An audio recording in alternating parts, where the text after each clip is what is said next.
good morning. So today is Saturday, January 18.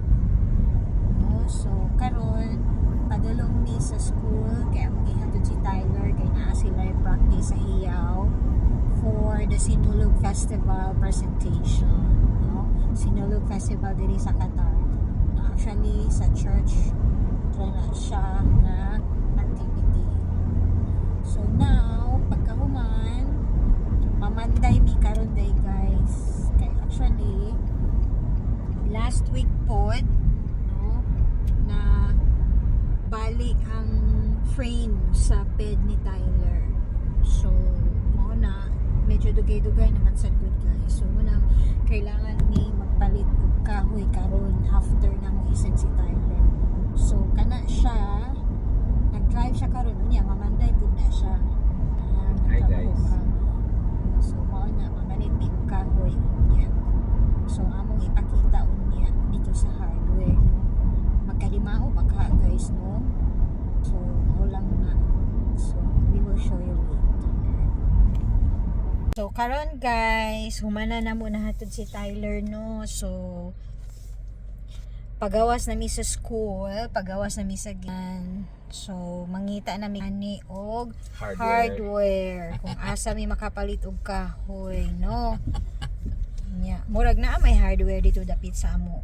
So among i-check kung open na ba sila. Okay, kaya wala man mi kabalo, wala ta kabalo sa timings mangud nila, pero sige lang, we will try. Magnanay naman po.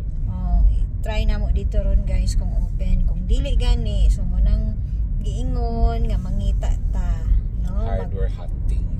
maglaroy-laroy kay actually first time ni namo magpalit og kahoy. Actually nakakuha na mi og hardware palit sa mga ginagmay lang ba, pero karon first time namo magpalit og kahoy. So muna dala-dala pa mi upuan, ayan no, dala-dala mi tape measure guys kay measure na mo kaganihap sa kataas o sa kalaparon, diba?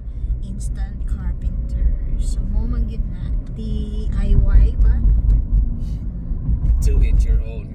Yes. So Kami nasa ato ng mga OFW. O diba? So maningkamot ta kay dili ni Pinas na pwede ka makaas og favor no. Diri kada naa ka ipatrabaho na dyan ay bayad. So para dili ka magbayad, Sarili sikap. yes, you have to do it on your own. So we will see later. So hi guys, I'm back. So kanina wala mi nakadayon, actually wala mi nakadayon sa hardware no. Kaya na-realize na mo ang bed ni Tyler is more than 8 years na po. So munang kung amo siyang i-repair, na possibility nga Kasi maguba lang gihapon kay ang wood is dili na siya strong, kumbaga gabok na siya. So ang nahitabo imbis na magpanday mi, ang nahitabo nag-online mi og order sa bagong bed ni Tyler no. So na-deliver na ang iyang bed. So mao ni ang bag-o niya nga bed. Wow. No?